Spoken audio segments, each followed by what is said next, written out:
Good evening to all the beautiful people tuning in. I'm here to help you sleep. Please support me by liking the video and subscribing to the channel. I'm also curious to know where you're watching from and at what time, so drop a comment below. Are you ready? Let's start with the first story. The title of the story: The Haunted Lens, Capturing the Unseen. Nathan Brooks had always been drawn to the forgotten, the abandoned.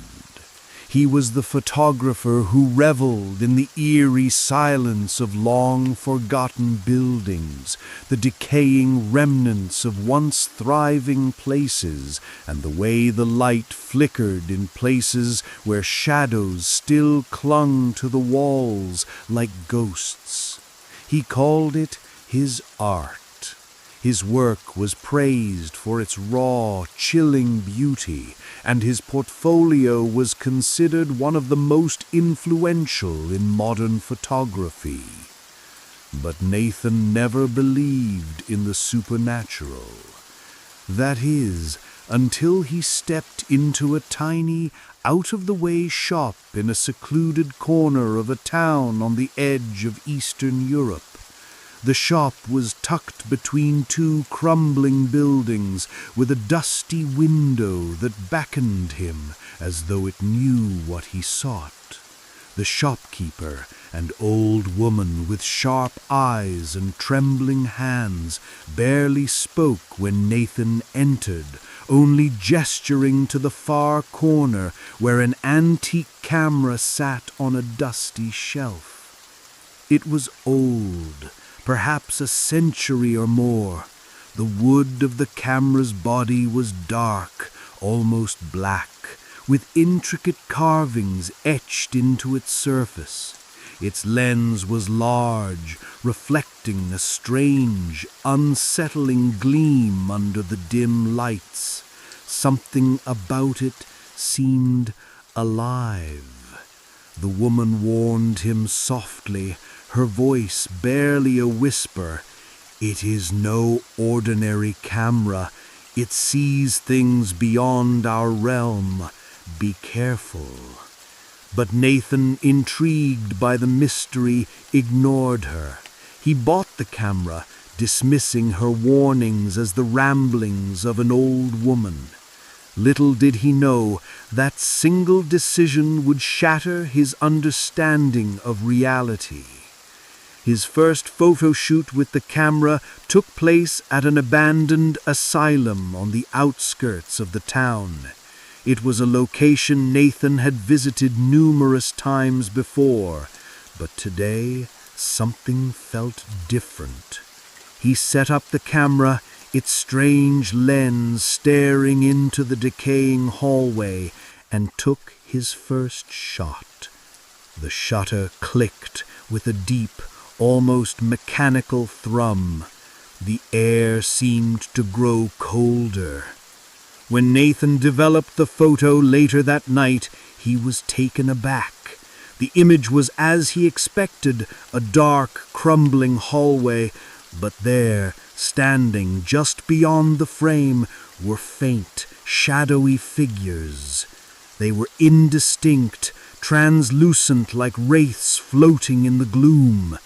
He thought it was a fluke. Perhaps it was the lighting or a trick of the camera. But as he continued to visit other desolate locations, forgotten train stations, decaying castles, the figures grew clearer. Some were dressed in old-fashioned clothing, their eyes hollow and staring, their forms twisted by the darkness. And every time he snapped a picture, their presence grew more pronounced, more aggressive. One evening, as Nathan walked through an abandoned hotel, he heard a faint, distant sound, footsteps, slow and deliberate, echoing through the empty halls. He spun around, but there was no one there. His hairs on the back of his neck stood up. He took another photo. When the image developed, a figure stood in the hallway, its face pale, its features contorted in agony. It was standing right in the same spot where he had heard the footsteps. The shadows in the photos seemed to swirl, as if the figure was moving toward him. A chill ran down his spine. He tried to dismiss it as his imagination, but the strange occurrences began to follow him. At night, his apartment grew unbearably cold. Strange whispers filled the air just beyond his hearing. At times, the photographs on his walls would shift slightly, as though the figures in the images were subtly rearranging themselves, like they were trying to break free. Then came the nightmares. Dark, suffocating dreams of figures reaching for him from behind the camera's lens. Hands, pale and skeletal, would grasp at his limbs, pulling him deeper into the darkness. And when he woke, it felt like they were still there, watching him. Desperate to rid himself of the cursed object, Nathan tried to burn the camera, throw it into the river, or even bury it in the ground. But every time the camera would reappear on his desk, as though it had a will of its own. The spirits in the photographs grew bolder, appearing in his waking life, at the corners of rooms, at the foot of his bed, their hollow eyes locked onto him, relentless and accusing. Nathan's obsession with the camera deepened. He couldn't stop taking photos, even as the world around him started to unravel. Each shot seemed to pull him closer to the abyss. He saw his own reflection in the camera's lens one evening, and recoiled in horror. His eyes were dull, his skin sickly pale, and the air around him felt heavy, like something had shifted in him. Finally, one night, as he stood in front of a dilapidated church, he took his last photo. The camera's lens focused on the altar, the figures in the image more tangible than ever. As the shutter clicked, the air seemed to freeze, and for the first time, the spirits stepped out of the frame. They hovered, translucent yet solid, their hands outstretched toward him. The ground beneath Nathan's feet cracked open, a vast chasm swallowing him whole. He screamed, but no sound escaped his lips. The spirits surrounded him, their faces twisted in anger, their eyes burning with the fury of the long dead. Then a voice, cold and deep, whispered through the darkness, "You sought us out. Now you belong to us." But as Nathan fell deeper into the abyss, he suddenly realized the horrifying truth. The spirits were not trying to drag him into their world. They were trapped in the camera, bound by its curse, and by taking their pictures, Nathan had inadvertently become their prison. They weren't haunting him. He was haunting them. With one final terrified gasp, Nathan understood. He was the new keeper of the camera, forever bound to capture the unseen, to take their place in the frame, and to watch as the next photographer would come along, driven by curiosity, just as he had once been. The camera clicked again. The title of the story: The Ghosts Behind the Camera. It was a moonless night when the group of friends, Ella, Mark, James, and Sophie, drove out to the edge of rural England, their excitement growing with each passing mile. The destination was an abandoned mansion known to locals as the Holloway House. It had stood vacant for decades, decaying under layers of ivy and darkness. Tales of ghosts and strange happenings had circulated for years, though most dismissed them as folklore. They had heard about it all: the eerie sounds in the dead of night, the strange figures glimpsed in the windows, the whispered legends of spirits trapped inside its walls. But none of that deterred them. They were determined to prove there was nothing supernatural about the place. Ella was the first to bring up the antique camera. Her father had told her stories about it when she was a child, an old camera that supposedly captured more than just images. According to him, it could reveal things the human eye couldn't see, things like ghosts. It sounded like a perfect addition to their adventure. At first, the group had laughed it off as a piece of junk, but now they felt oddly drawn to the strange device. Its worn leather casing and antiquated lens only added to its mystique. The night air was thick with dampness as they stood outside the mansion. The heavy wooden door creaked ominously when they pushed it open. Mark, ever the skeptic, shook his head. "It's just an old house, nothing to be afraid of." But as they stepped inside, the atmosphere shifted. The air felt unnaturally still, and the dim light from their flashlights barely cut through the dense darkness. Their footsteps echoed loudly on the creaky wooden floorboards as they explored the empty hallways. The first oddity came quickly. A door, which had been firmly closed just moments before, now stood slightly ajar. James raised an eyebrow. Did someone open that? Sophie looked around. "No, I don't think so. I swear it was closed." The door squeaked open further, as if inviting them in.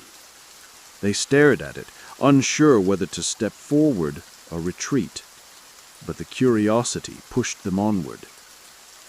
"Let's just take some pictures," Ella suggested. "We'll have something to look back on later." The camera clicked to life with a low, almost imperceptible hum as they began to pose in front of the dilapidated walls. They were all laughing nervously, pointing at the decay and the cobwebs hanging from the ceiling.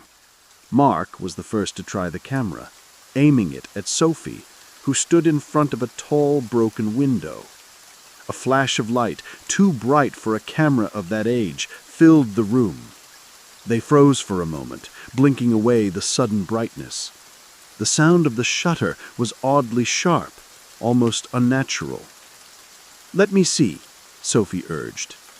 Ella pulled the camera from her bag and flipped through the pictures on the small viewfinder. The first few were just as they expected, the friends posing, some with their eyes half closed, others laughing awkwardly. But then something caught Ella's breath. A figure stood just behind Sophie, an unmistakable shape in the dim light. It wasn't one of them. The figure was pale, gaunt, dressed in tattered clothes, with hollow eyes that seemed to stare directly at them, though no one had been standing there when the photo was taken. "What the hell?" James muttered, stepping closer to inspect the photo. Sophie, looking uneasy, shook her head. "That's impossible. I was alone in front of the window." The room grew colder, a chill creeping down their spines as the hairs on their arms stood on end. They didn't speak for a moment, each of them too unnerved to voice their fear. "This is freaky," Mark finally said, his voice shaky. "But It's probably just a trick of the light. Some weird reflection. Ella wasn't so sure. The more she looked at the image, the more real the figure seemed. She couldn't deny the cold sensation in her chest or the way her heart raced. "Let's keep going," she said, trying to shake off the unease. "Maybe it's just a fluke." But as they continued to explore, the strange occurrences didn't stop. The floorboards creaked beneath their feet, but no one had moved. They heard whispers, faint but unmistakable, echoing through the hallways. At times, the whispers sounded like voices in distress, pleading for help. In one of the rooms, a grandfather clock suddenly began to chime, even though the hands on the clock had long stopped moving. "Okay, this is getting creepy," Sophie said, her voice trembling. "Let's head back," Mark suggested, though there was a sense of finality in his tone. He was always the first to push for the logical explanation, but even he couldn't deny that something wasn't right. They decided to review the photos again before they left, hoping to find some rational explanation. But the more they looked, the worse it got. Each photo seemed to show more than just shadows. Pale figures appeared in every frame, figures with outstretched hands, faces twisted in anguish. In some pictures, the figures were standing perfectly still. In others, they seemed to be moving, as though trying to reach for the camera. Then they found something even worse. A series of images taken in the hallway where no one had been standing revealed cryptic messages scrawled across the walls. Messages they hadn't noticed before. "You shouldn't have come. Leave now before it's too late. They're already watching you." The room seemed to close in around them. The whispers grew louder, clearer, as if the voices from the photos were now speaking directly to them. "We need to get out of here," James said, his voice urgent. "Now." As they turned to leave, the camera flashed again, startling them. The lens blinked twice, as if taking another picture on its own. They froze, the air thick with dread. Ella looked at the photo, her hands trembling. In the latest image, the figures were standing directly in front of them, their faces now clear, staring directly at the camera, no longer confined to the photos, but stepping out from the walls themselves. Panic gripped them as they raced for the exit, but as they reached the front door, the frame seemed to pulse with an unnatural energy, and the door refused to open. They pulled and tugged in desperation, but it remained stubbornly shut. The camera clicked again. This time, when they turned to look, a figure stood right behind them, its hand resting on Mark's shoulder. He spun around, but there was no one there. The door swung open with a violent force, and the friends stumbled outside, breathless and shaken. They didn't speak as they piled into the car, speeding away from the mansion. When they returned to the safety of their apartment, they couldn't stop looking at the pictures. The ghostly figures had followed them, appearing in the background of their everyday lives, on the subway, in the park, even in their own homes. The haunting was relentless. It was then that Ella realized something chilling. The camera had never been just a tool. It had opened a door, a portal perhaps, and they had crossed through it the moment they stepped inside that cursed house. The spirits had seen them, known them, and now they were part of their world. The camera's lens flickered a final time, and Ella swore she could hear whispers from the other side. The ghosts were no longer just behind the camera. They were everywhere. The title of the story: Through the Lens of the Dead. The afternoon sun dipped behind the clouds, casting a soft gray over the bustling flea market. Mia wandered aimlessly among the mismatched tables, her eyes scanning the array of old books, rusty tools, and forgotten trinkets. She was looking for something unique, something that would inspire her photography in ways her current work never had. She had already passed the stall selling vintage cameras several times when the glint of metal caught her eye. A camera. An old, almost forgotten piece of technology tucked away behind a pile of dusty, leather-bound books. It was a bulky vintage model, the type she hadn't seen in years.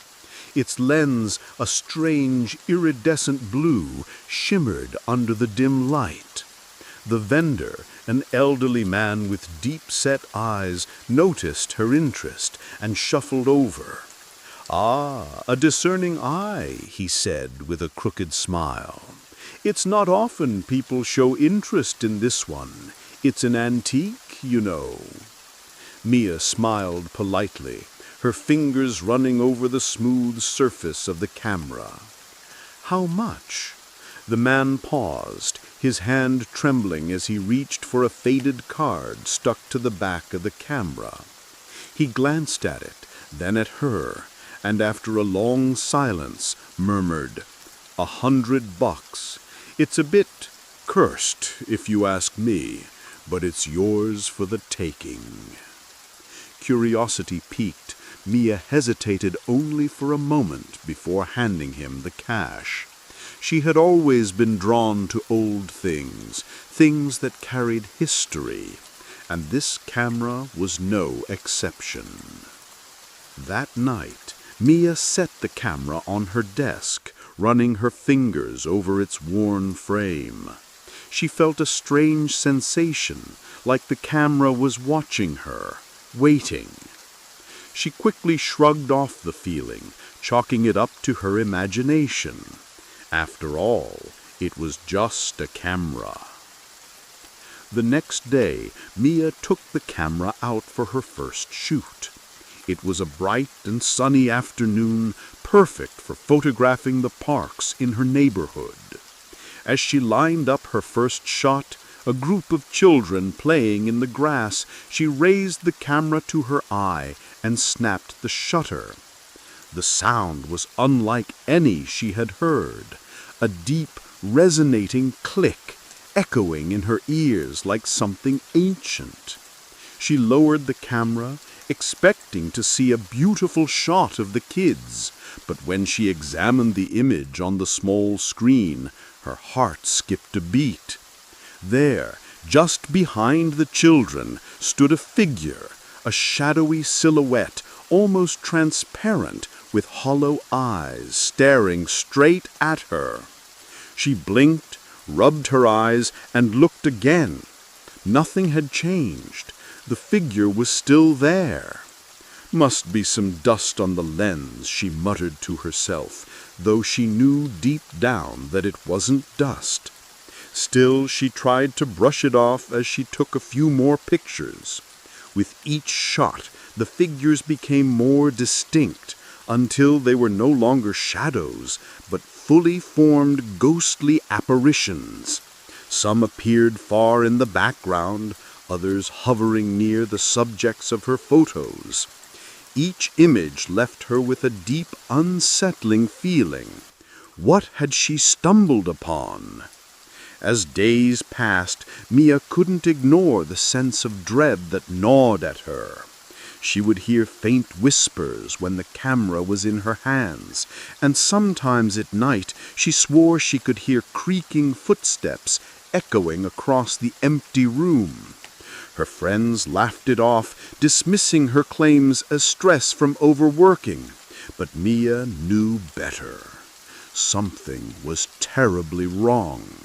One evening, as she reviewed her photos on her computer, she noticed something that made her blood run cold. Each photograph she'd taken, no matter how mundane, now had a spirit lurking in the background. And with each passing photo, they seemed more restless, their movements more frantic.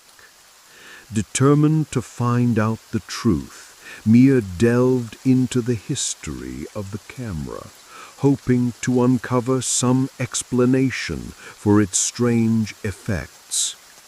She tracked down a local historian who had been researching the photographer, a man named Victor Vance, who had vanished under mysterious circumstances 2 decades ago.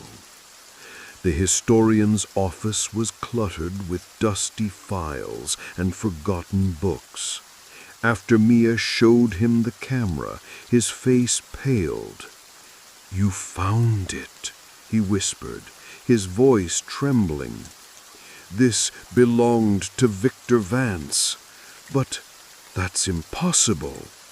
He died in a fire that consumed his entire studio." Mia's heart pounded as she asked, "What happened to him?" The historian hesitated, glancing over his shoulder as though checking for unseen eyes. Victor was obsessed with his photography. He believed his camera could capture the souls of the living, that the lens could open a doorway between our world and the next. People said he had gone mad. No one ever found his body, only his camera. Mia's breath caught in her throat. "What do you mean, open a doorway?" Every time the camera clicked, it would trap a soul, and with every photograph, more souls would be drawn in. Victor believed that by photographing the souls of the dead, he could bring them back. But instead, they began to consume him. It said that he became one with the lens. That night, Mia's dreams were plagued by screams. The whispers she had heard before now seemed louder, closer, as though they were inside her mind. The camera sat on her desk, silent, but she knew it was watching. The next day, she decided to destroy the camera. She couldn't bear the idea of it drawing in more spirits, more souls. But as she raised a hammer to crush it, a strange thought hit her. What if she had already become one of them? What if the camera had been trying to warn her all along? She was about to shatter the last link to the dead, but just before the hammer struck, she saw it. A figure in the lens, staring right at her, her own reflection. And then she realized Mia wasn't meant to destroy the camera. She was meant to take the final photograph, the one that would trap her soul forever.